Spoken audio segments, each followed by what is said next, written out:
Welcome to Luca is a Billionaire, where the only thing I invest in is your answers.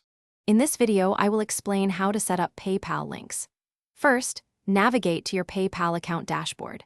Look for the Send and Request tab or the PayPal.me section. These links are incredibly useful for quickly sharing a payment request with friends, family, or customers. They eliminate the need for sharing sensitive account details, making transactions smoother and more secure. We will cover two main types of links. To create your personal PayPal.me link, go to the PayPal.me website or find the option within your PayPal account settings. You will be prompted to choose a unique username, which will form your custom link. For example, it might be paypal.me/yourname.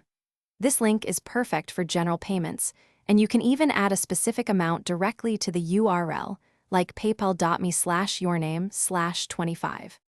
Once you have your keyframes set, you can easily refine your animation.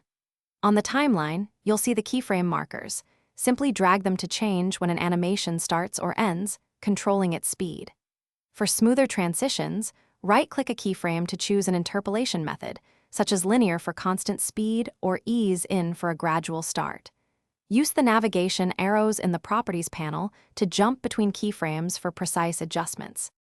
Once your PayPal link is created, sharing it is simple. You can copy and paste the link into an email, a text message, or even post it on social media platforms. Always double-check the link to ensure it is correct before sending it out. You can also manage and view all your active PayPal.me and payment request links within your PayPal account dashboard, offering full control over your payment methods. This makes collecting payments incredibly efficient.